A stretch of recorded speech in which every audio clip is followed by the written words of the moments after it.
स्वागत है आपका। मैं हूं आपके साथ इंद्रजीत कौर। 25 खबर 25 रिपोर्टर के सफर में हम आपको बिना ब्रेक के पंजाब, हरियाणा, हिमाचल, जम्मू कश्मीर की सभी बड़ी खबरें दिखाएंगे। इसके अलावा अच्छी खबर, काम की बात और मौसम का हाल भी होगा। तो आप देखते रहिए देश का सबसे बड़ा न्यूज बुलेटिन 25 खबर 25 रिपोर्टर।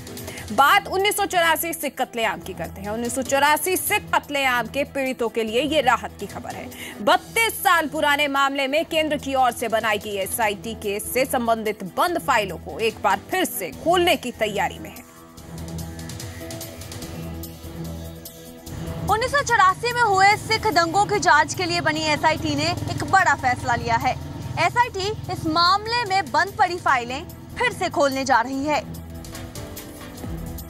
1984 से कत्लेआम मामले में पीड़ितों को इंसाफ की एक बार फिर से उम्मीद जागी है। इस मामले की जांच कर रही एसआईटी ने कत्लेआम के साथ जुड़ी 75 ऐसी फाइलें खोलने का फैसला किया है जिनको सबूत या गवाहों की कमी की वजह से बंद कर दिया गया था। ये सभी 75 फाइलें दिल्ली में 1984 में हुई सिख कत्लेआम के साथ जुड़ी हुई हैं। इस मामले में दिल्ली में 237 मामले दर्ज किए गए थे। उसी 237 केस में से एसआईटी ने बंद किए गए 75 केस को वापस खोलने का फैसला किया है। जल्द ही एसआईटी इसको लेकर विज्ञापन जारी करेगी, जिसमें पीड़ितों और गवाहों से अपील की जाएगी कि वो एसआईटी की इस जांच में शामिल हो। वहीं दंगा पीड़ित इस फैसले के पीछे वजह सियासी बता रहे हैं। उनकी दलील है कि 32 सालों बाद भी इंसाफ का कहीं नामो निशान नहीं, लेकिन सियासी लाभ के लिए हर बार उनके हरे जख्मों को कुरेदने की कोशिश की जाती है। हमें तो नहीं उम्मीद है भाई कुछ फैसला करेंगे, हमारे सामने करके दिखाएं, ये फांसी लगाएं।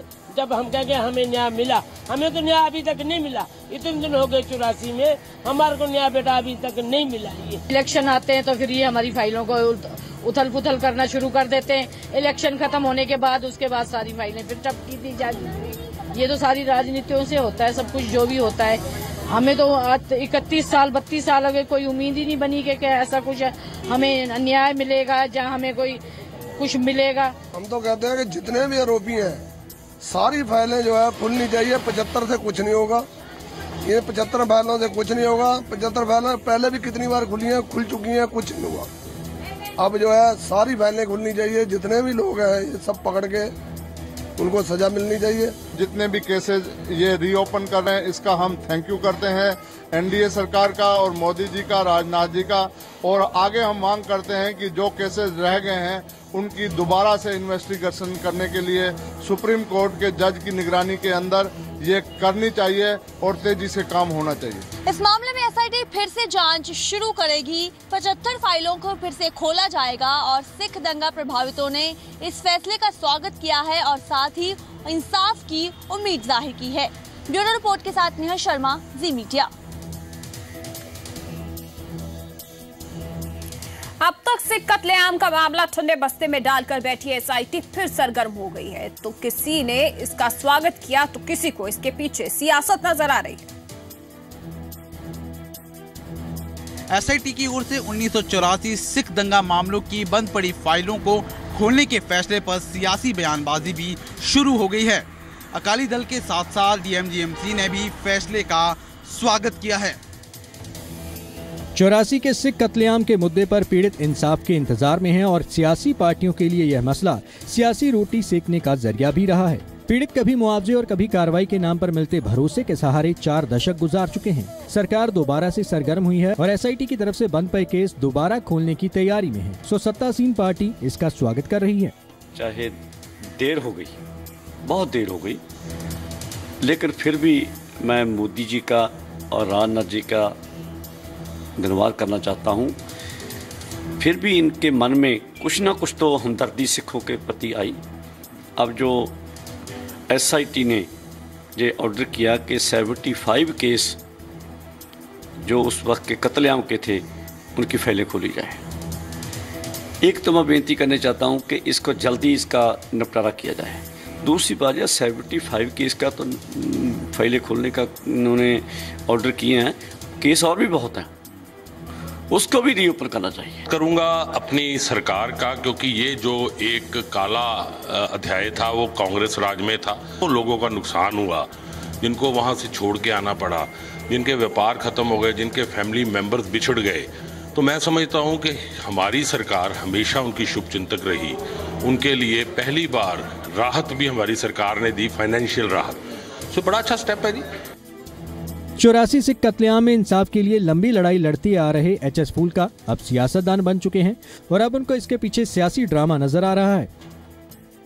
ये देखने वाली बात है कि अब जो 75 केस जो इन्होंने लिए हैं, ये किसी बड़े लीडर के खिलाफ है, उनके खिलाफ है जिन्होंने ऑर्गेनाइज किया, जहाँ फिर वही एक तरह का ड्रामा कर रहे हैं। अब अनफॉर्चुनेट पार्ट ये है कि ये बीजेपी और अकाली दल ये पिछले 32 साल से ये करते आ रहे हैं कि जब इलेक्शन आए, इलेक्शन के पास आके इनको 84 ज़्यादा होता है, इलेक्शन निकल जाते हैं तो ये भूल जाते हैं।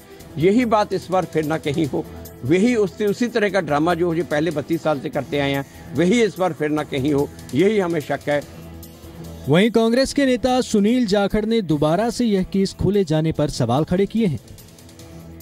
रोज लोगों की ਜਿਹੜੀ ਭਾਵਨਾਵਾਂ ਹੈ ਉਹਨਾਂ ਦੇ ਨਾਲ ਖੇਡ ਕੇ ਜਿਹੜਾ ਉਹਨਾਂ ਦਾ ਸੈਂਟੀਮੈਂਟਲ ਇਸ਼ੂਜ਼ ਹੈ ਉਹਨਾਂ ਨੂੰ ਬਾਰ-ਬਾਰ ਉਸ ਘਾव ਨੂੰ ਕੁਰੇਦ ਕੇ अपनी राजनीतिक रोटियां सेक रही है। श्रोमणी अकाली दल और बीजेपी ने भले इस फैसले का स्वागत किया है, लेकिन विपक्ष ने निशाना साधते हुए इसे पंजाब विधानसभा के मद्देनजर लिया गया फैसला बताया है। ब्यूरो रिपोर्ट के साथ ललित शर्मा, जी मीडिया। कांग्रेस पार्टी में बड़े स्तर पर फेरबदल किया गया है। पार्टी के वरिष्ठ नेता कमलनाथ को पंजाब के प्रभारी की जिम्मेदारी दी गई है। पंजाब के साथ साथ हरियाणा कांग्रेस का प्रभारी भी कमलनाथ को नियुक्त किया गया है। कांग्रेस में बड़ा फेरबदल हुआ है। कमलनाथ को पंजाब और हरियाणा कांग्रेस का प्रभारी बनाया गया है। पंजाब में अगले साल विधानसभा के चुनाव हैं, लिहाजा फैसले को अहम माना जा रहा है। कांग्रेस में बड़ा फेरबदल हुआ है। कांग्रेस के वरिष्ठ नेता कमलनाथ को पंजाब कांग्रेस का प्रभारी बनाया गया है। पंजाब के साथ साथ कमलनाथ को हरियाणा कांग्रेस के प्रभार की भी जिम्मेदारी सौंपी गई है। कांग्रेस के इस फेरबदल को काफी अहम माना जा रहा है। गौरतलब है कि पंजाब में विधानसभा का चुनाव नजदीक है और ऐसे में इस बदलाव को काफी अहम माना जा रहा है। 2017 ਦੇ ਜਿਹੜੇ ਇਲੈਕਸ਼ਨ ਹੁਣ ਆ ਰਹੇ ਹੈ ਉਹਨਾਂ ਦੇ ਵਾਸਤੇ ਸੈਂਟਰਲ ਹਾਈ ਕਮਾਂਡ ਦੀ ਜਿਹੜਾ ਰੱਦੋ ਬਦਲ ਕੀਤੀ ਹੈ, ਇਹਨਾਂ ਦੇ ਹਾਲਾਤਾਂ ਨੂੰ ਦੇਖਦੇ ਇੱਕ ਬੜਾ ਸੀਨੀਅਰ ਜਿਹੜੇ ਲੀਡਰ ਨੇ ਕਾਂਗਰਸ ਦੇ 8ਵੀਂ ਵਾਰੀ ਮੈਂਬਰ ਆਫ ਪਾਰਲੀਮੈਂਟ ਬਣੇ ਹੈ। ਅਗੇਨ ਇਟ ਸ਼ੋਜ਼ ਵੀ ਪੰਜਾਬ ਦੇ ਇਲੈਕਸ਼ਨਸ ਨੂੰ ਸੈਂਟਰਲ ਜਿਹੜੀ ਹਾਈ ਕਮਾਂਡ ਹੈ ਕਾਂਗਰਸ ਪਾਰਟੀ ਦੀ ਬੜੀ ਗੰਭੀਰਤਾ ਨਾਲ ਲੈ ਰਹੀ ਹੈ। ਪਰ ਕਾਂਗਰਸ ਭਾਵੇਂ ਇੱਕ ਪ੍ਰਭਾਰੀ ਬਦਲੇ ਭਾਵੇਂ 4 ਪ੍ਰਭਾਰੀ ਬਦਲੇ, ਹੁਣ ਕਾਂਗਰਸ ਦਾ ਹਸ਼ਰ ਜਿਹੜਾ ਹੈ ਉਹ ਤਾਂ ਹੁਣ ਜਿਵੇਂ ਕਹਿੰਦੇ ਆ ਵੀ जिमें वेंटिलेटर ते हुंदा मरीज, हुण तां आईसीयू दा। कमलनाथ को पंजाब और हरियाणा की नई जिम्मेदारी से कांग्रेस हाईकमान ने नवाजा है। पंजाब और हरियाणा दोनों ही जगह पर कांग्रेस गुटबाजी से पस्त दिख रही है। पंजाब में तो विधानसभा के चुनाव भी बेहद नज़दीक हैं, लिहाजा इस जिम्मेदारी को कमलनाथ की अग्नि परीक्षा कहा जा सकता है। ब्यूरो रिपोर्ट, हरप्रीत सिंह, जी मीडिया। वहीं जालंधर में कल पंजाब कांग्रेस का धरना होना है। प्रदेश में कानून व्यवस्था के मुद्दे पर होने वाले कांग्रेस के इस धरने में राहुल गांधी भी शामिल होंगे। हालांकि आम आदमी पार्टी ने राहुल के धरने में शामिल होने पर सवाल उठाए। जालंधर में सोमवार को पंजाब कांग्रेस की सियासत गरमाएगी। प्रदेश की कानून व्यवस्था के खिलाफ प्रदेश कांग्रेस के धरने में कल पार्टी के राष्ट्रीय उपाध्यक्ष राहुल गांधी शामिल होंगे और धरने की अगुवाई करेंगे। विधानसभा चुनावों से पहले पंजाब पर कई मुद्दों पर सियासत शिखर पर है। विरोधी पार्टियां कई मुद्दों को लेकर जनता के सामने पहुंच रही हैं और प्रदेश सरकार को घेरने की कोशिश में जुटी है। पंजाब कांग्रेस भी जालंधर में धरना देने जा रही है, जिसमें कांग्रेस के उप प्रधान राहुल गांधी भी शामिल होंगे। राहुल की शमूलियत को लेकर आम आदमी पार्टी ने सवाल खड़े किए हैं। आपने राहुल से ड्रग्स के मुद्दे को लेकर यूपीए सरकार का स्टैंड क्लियर करने को कहा, तो कांग्रेस के मुताबिक राहुल गांधी पंजाब को लेकर फिक्रमंद हैं। राहुल गांधी जी जो कांग्रेस के युवराज कहे जाते हैं, वो ड्रग्स के खिलाफ आंदोलन करने के लिए आ रहे हैं। आम आदमी पार्टी उनसे कुछ सवाल पूछना चाहती है। पूछना चाहता हूं, राहुल गांधी जी, प्रधानमंत्री मनमोहन सिंह जी ने बादल सरकार के खिलाफ कार्रवाई क्यों नहीं की? कांग्रेस पार्टी इस पे खामोश क्यों रही? इसका आप जवाब दीजिए। बड़े बड़े दाग आपकी पार्टी पे लगे हैं, तो क्या आपका ये आंदोलन नौटंकी मात्र है या वास्तव में आप पंजाब के ड्रग्स के बारे में चिंतित है? कांग्रेस पार्टी दी तो एक स्टडी लाइन रही है, उसे नू फॉलो कर रहे हैं। एंड इट इज कोई पोलिटिकल बेनिफिट ਉਹਦਾ ਪੋਲੀਟੀਕਲ ਰੋਟੀਆਂ ਸੇਕਣ ਵਾਸਤੇ ਨਹੀਂ, ਪੰਜਾਬ ਦੇ ਵਾਸਤੇ ਚਿੰਤਾ ਹੈ, ਜਿਹਨੂੰ ਲੈ ਕੇ ਰਾਹੁਲ ਜੀ ਨੇ ਜ਼ਾਹਿਰ ਕੀਤੀ ਸੀ। ਇੱਕ ਅਮਲੀ ਜਾਮਾ ਪਹਿਚਾਣ ਬਣਾਉਣ ਵਾਸਤੇ ਪੰਜਾਬ ਦੇ ਭਵਿੱਖ ਨੂੰ ਬਚਾਉਣ ਵਾਸਤੇ ਉਹ ਇੱਥੇ ਆਪਣੀ ਕਮਿਟਮੈਂਟ ਸ਼ੋ ਕਰਨ ਵਾਸਤੇ ਕੱਲ ਇਸ ਧਰਨੇ 'ਚ ਆ ਰਹੇ हैं। राहुल गांधी के जलंधर में होने वाले पार्टी के धरने पर कांग्रेस भले ही उत्साहित हो रही हो, लेकिन विरोधी पार्टियों ने कांग्रेस पर सियासी वार किया है और आम आदमी पार्टी ने राहुल गांधी से कई सवाल ही पूछ डाले। ब्यूरो रिपोर्ट के साथ नवीन शर्मा, जी मीडिया।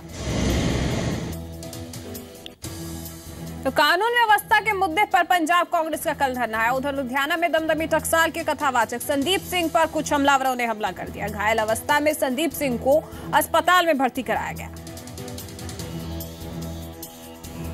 लुधियाना के विश्वकर्मा कॉलोनी के पास राम सिंह गुरुद्वारा के पास दमदमी टकसाल के कथावाचक भाई संदीप सिंह पर 25 से 30 युवकों ने हमला कर दिया और जिस गाड़ी में भाई संदीप सिंह सवार होकर आ रहे थे उनके साथ उनके साथी भी थे, वो उस गाड़ी की हालत देख सकते हैं। ये लुधियाना के थाने के अंदर खड़ी की गई है गाड़ी और गाड़ी पूरी क्षतिग्रस्त कर दी गई है और भाई संदीप सिंह जो है दमदमी टकसाल के कथावाचक, उनको लुधियाना के डीएमसी अस्पताल में दाखिल करवाया गया और उनको काफी चोटें लगी हैं। हमलावरों ने उन पे काफी वार किए हैं। आप गाड़ी की हालत देख सकते हैं।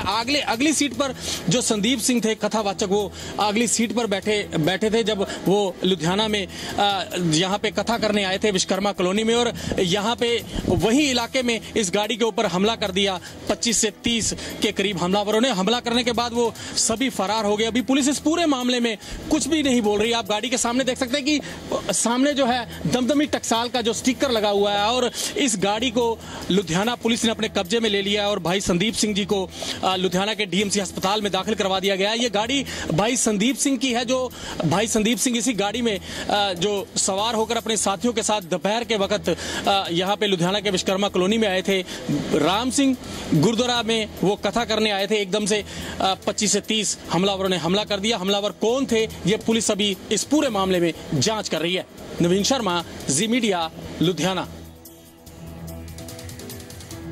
पंजाब के फाजिलका में भारत पाकिस्तान सीमा पर पुलिस और सेना ने ज्वाइंट ऑपरेशन में घुसपैठ की कोशिश कर रहे 2 पाकिस्तान स्मगलरों को ढेर कर दिया तो एक को जिंदा गिरफ्तार किया गया। इनके पास से ड्रग्स और हथियार भी बरामद हुए हैं। फाजिलका की भारत पाक सीमा पर बीएसएफ को बड़ी कामयाबी मिली है। भारत पाक की सिवाना चौकी पर घुसपैठ कर रहे 2 पाकिस्तानियों को बीएसएफ ने मार गिराया है, जबकि एक जिंदा पकड़ा गया है। फाजिलका की भारत पाक सरहद से सेना और पुलिस ने 2 पाक स्मगलरों को ढेर कर दिया, जबकि सर्च ऑपरेशन में जुटी स्पेशल टीम ने एक घुसपैठिए को जिंदा गिरफ्तार किया है। पुलिस और बीएसएफ की ज्वाइंट ऑपरेशन में भारी मात्रा में ड्रग्स और हथियारों की खेप भी बरामद हुई। 2 पाकिस्तानी स्मगलर मारे गए हैं, एक जख्मी हालत में पकड़ा गया है और भारी मात्रा में ड्रग्स और हथियार बरामद हुए हैं। इससे पहले दोनों ओर से जबरदस्त काउंटर फायरिंग भी हुई। ये स्मगलर भारतीय सीमा में घुसपैठ की कोशिश कर रहे थे। ज्वाइंट ऑपरेशन में बरामद ड्रग्स की कीमत करोड़ों में आंकी जा रही है, जिसमें 15 किलो हेरोइन के अलावा 2 पिस्टल, 1 राइफल और गोला बारूद शामिल है। पंजाब पुलिस और बीएसएफ के ज्वाइंट ऑपरेशन ने ड्रग्स की इस खेप के मिशन को नाकामयाब करने में बड़ी सफलता हासिल की है और सेना का सर्च ऑपरेशन अभी भी जारी है। सुनील नागपाल, जी मीडिया, फाजिलका। 32 साल पहले एक बच्चा गलती से पाकिस्तान की सरहद में चला गया, लेकिन उस नादान को क्या पता था कि उसकी ये गलती उसकी जिंदगी पर कितनी भारी पड़ेगी। अब जब 32 साल के बाद उसके पाकिस्तान की जेल में बंद होने की खबर मिली है तो परिवार हर तरफ उसकी वापसी की गुहार लगा रहा है। पिछले 32 साल से पाकिस्तान की कोट लखपत जेल में बंद नानक सिंह के परिवार ने पाकिस्तान के पंजाब प्रांत के मुख्यमंत्री मियां मोहम्मद शहबाज से नानक सिंह की रिहाई की गुहार लगाई।